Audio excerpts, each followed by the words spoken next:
Hello students, आज की video में मैं आपको जर्नल एंट्री का चौथा पॉइंट बताने वाला हूं जो कि डिस्काउंट है।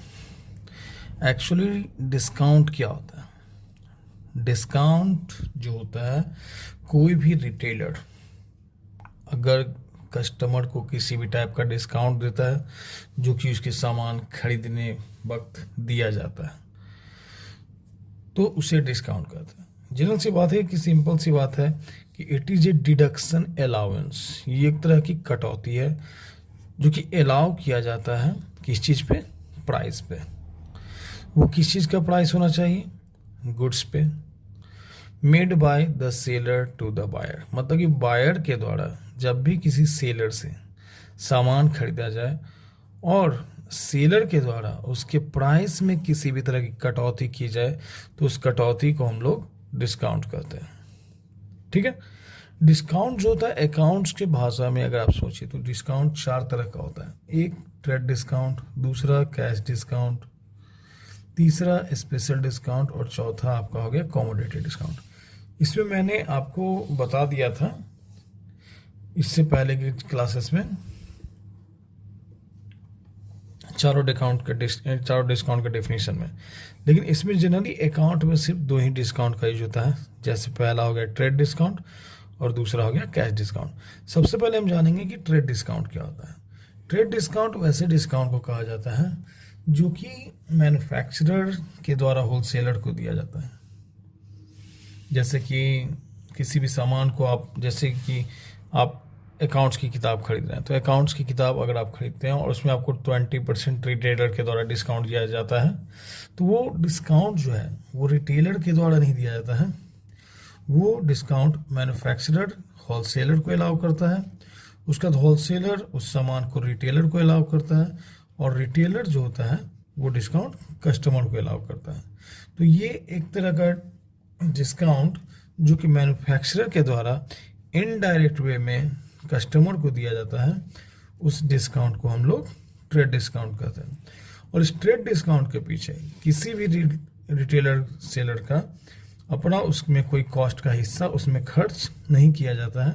मतलब कि अगर कोई सामान पे आपको 20% का डिस्काउंट आपको रिटेलर दे रहा है तो ऐसा वो मैन्युफैक्चरर के द्वारा अलाउ किया जाता है कि आपको कस्टमर को 20% डिस्काउंट आपको देना होगा।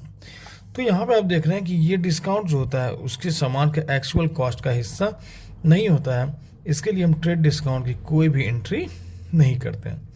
तो इसका एक एग्जांपल आप देख सकते हैं। मैंने एक एग्जांपल दिया हुआ है। Bought goods from Ram. Ram से आपने सामान खरीदा। सबसे पहले आप देखिए कि ये कौन सा ट्रांजेक्शन है। तो यहाँ कहीं भी आप देख रहे हैं कि यहाँ कैश लिखा हुआ है, कैश यहाँ नहीं लिखा हुआ है, तो ये आपका क्रेडिट ट्रांजैक्शन होता है। तो आप यहाँ राम से सामान खरीद रहे हैं कितने का? 10,000 का। और उस 10,000 पे राम ने आपको 10% का ट्रेड डिस्काउंट दिया। ठीक है। तो गुड्स का क्या है? बाउट है। तो इसके आगे क्या होगा? परचेज, जो कि नॉमिनल अकाउंट है। परचेज को आप नॉमिनल भी कह सकते हैं और कहीं कहीं हम लोग इसे गुड्स के व्यू से इसे रियल भी कहते हैं। सामान आपने किससे खरीदा? राम से। राम एक पर्सनल है, नेचुरल पर्सनल। अब यहाँ पर राम से सामान आप खरीद रहे हैं तो ये आपके लिए क्या है? खर्च है। नॉमिनल अकाउंट खर्च को क्या करेगा? डेबिट। उसके बाद आप किससे खरीद रहे हैं? राम से। राम आपका क्या हो गया? गिवर। पर्सनल अकाउंट गिवर को क्या करेगा? क्रेडिट करेगा। अब यहाँ आपने सामान खरीदा, यहाँ पे आपने राम को डेबिट किया, परचेज को डेबिट किया, तो यहाँ पे परचेज अकाउंट डेबिट किया। उसके बाद क्रेडिट यहाँ कौन हो गया? राम। तो आपने जनरल एंट्री लिखा purchase account debit to Ram. आपने यहाँ सामान कितने का खरीदा था? 10,000 का। और उसमें आपको 10% का ट्रेड डिस्काउंट है। तो यहाँ पे आप 10,000 में 10% ट्रेड डिस्काउंट घटाने के बाद उसकी एंट्री हो गई 9,000 से, और यहाँ हम इसमें 9,000 की एंट्री कर रहे हैं। अब यहाँ सेकेंड डिस्काउंट जो होता है वो आपका है कैश डिस्काउंट। कैश डिस्काउंट क्या होता है? कैश डिस्काउंट हम वैसे डिस्काउंट को कहते हैं जो कि सिर्फ और सिर्फ कैश ट्रांजेक्शन पे अलाउ होता है। ठीक है। तो कैश डिस्काउंट हम ऐसे डिस्काउंट को कहते हैं जहां सेलर और कस्टमर के बीच सामान की परचेजिंग और सेलिंग करने के वक्त ही कैश का एक्सचेंज कर लिया गया हो और सेलर के द्वारा उसके बिहाफ में अगर वो कस्टमर को कुछ डिस्काउंट अलाउ करता है तो वैसा डिस्काउंट जो कहलाता है वो कैश डिस्काउंट कहलाता है। और cash discount generally cash transaction पे ही अलाउ होता है। ये डिस्काउंट रिटेलर कस्टमर को देता है पेमेंट करने के बिहाफ में। जैसे यहाँ पे मैं एक एग्जांपल दे रहा हूँ, बाउट गुड्स फ्रॉम राम से आपने सामान खरीदा 10,000 का। इसमें आप देख रहे हैं 10% ट्रेड डिस्काउंट है और 5% क्या है, कैश डिस्काउंट। तो कैश डिस्काउंट के रहते ये ट्रांजेक्शन आपका कैश ट्रांजेक्शन हो गया। तो इसके लिए कैश डिस्काउंट के लिए डिस्काउंट अकाउंट आएगा, क्योंकि यहाँ कैश के बिहाफ में डिस्काउंट दिया जा रहा है, तो कैश डिस्काउंट में डिस्काउंट अकाउंट यहाँ आप शो करेंगे।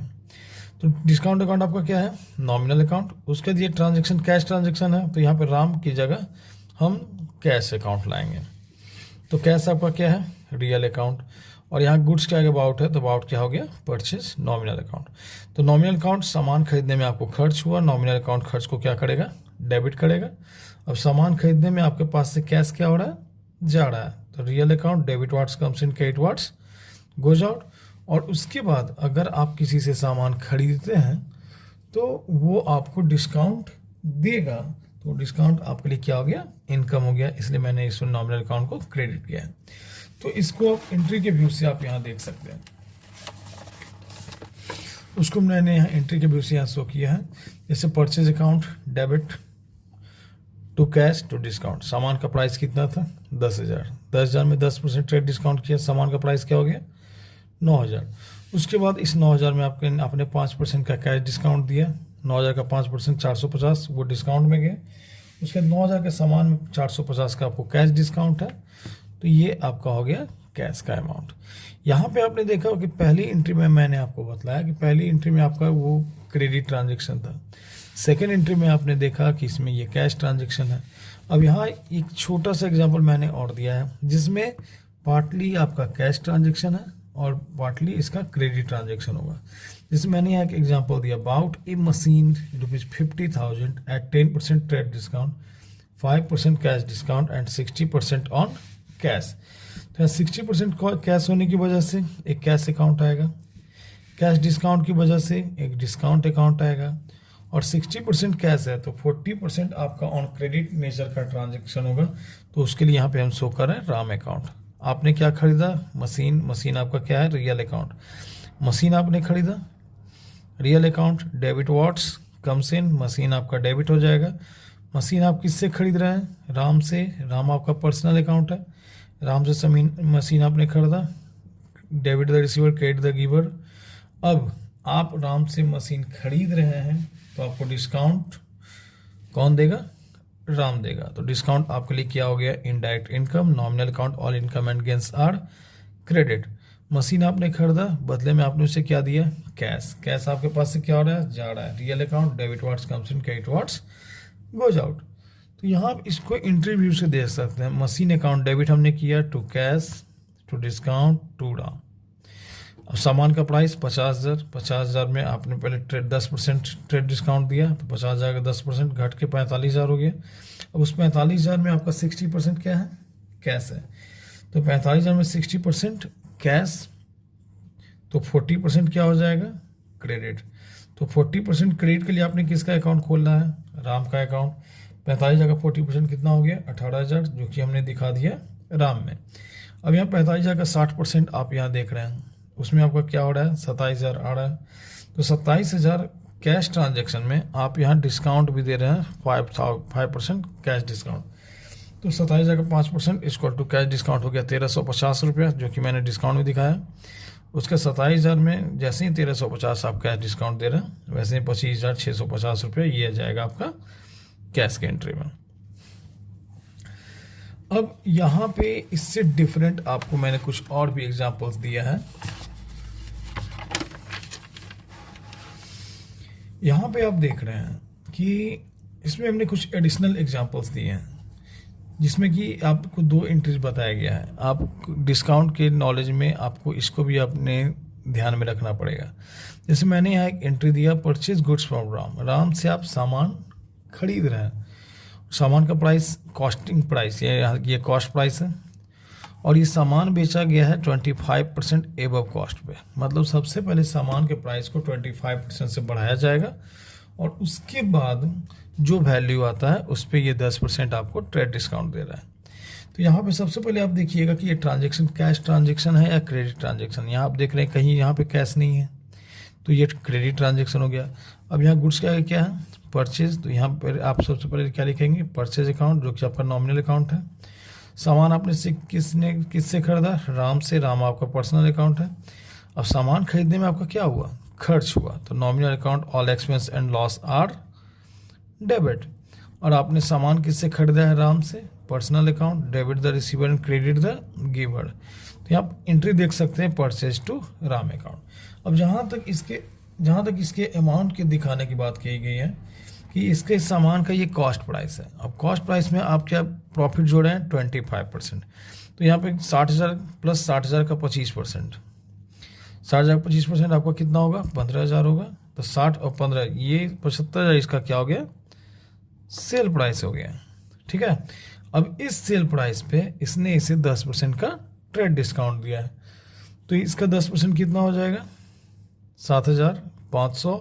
और 75,000 में जैसे ही 7,500 का देते हैं ट्रेड डिस्काउंट, सामान का वैल्यू घट के कितना हो गया, 67,500, जो कि मैंने यहाँ आपको यहाँ दिखाया है। आप देख सकते हैं purchase account debit to Ram account 67,500। अब यहाँ पे हमने एक और एग्जांपल दिया है, सेम इसी का एग्जांपल है। ये परचेज का एंट्री था और ये सेल का। यहाँ आप देख रहे हैं कि goods sold to X, X को आपने सामान बेचा, सामान का प्राइस कितना है 20,000, 20,000 में आपने प्रॉफिट दिया 20% ऑन सेल, जबकि ये जो है ये आपका है कॉस्ट प्राइस, ये आपका क्या है, कॉस्ट प्राइस है। और यहाँ आप सेल पे दे रहे हैं percentage of profit on sale.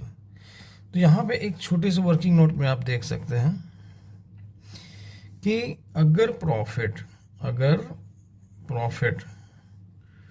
20% on sale है, 20% ऑन सेल मतलब सेल का 1/5, तो सेल का 1/5 तो कॉस्ट का क्या होगा, 1/4 होगा। और इसको हम 1/4 को यहाँ पे दिखा रहे हैं, 20/100 माइनस 20 आप यहाँ पे देख रहे हैं। तो यहाँ पे ये 1/4 हो गया, 100 में से 20 गया 80, 20/80 1/4 हो रहा है कि नहीं। तो यहाँ ये और ये आपका सेम 1/4 आ रहा है। तो यहाँ पे सामान का प्राइस क्या था 20,000, 20,000 का 20 गुने बटा 100 माइनस 20, तो यहाँ पे इसका प्राइस आ गया 5, तो 20 और 5 25,000। उसके बाद उस 25,000 में मैंने आपको यहाँ 10% का क्या दिया है, ट्रेड डिस्काउंट दिया है। तो 25,000 का 10% यहाँ पे आपने निकाला 2,500 और सामान का लास्ट प्राइस यहाँ आ गया 22,500। यहाँ पे इस वीडियो में आपने देखा कि मैंने यहाँ जर्नल एंट्री का चौथा पॉइंट जो कि डिस्काउंट से रिलेटेड होता है उसको मैंने यहाँ शो किया है। अब अगर आपको ये वीडियो अच्छा लगा हो तो इस वीडियो को लाइक करेंगे और मेरे चैनल को सब्सक्राइब करेंगे ताकि मेरा अगला वीडियो आपको आराम से इसके नोटिफिकेशन के साथ मिल सके। Thank you.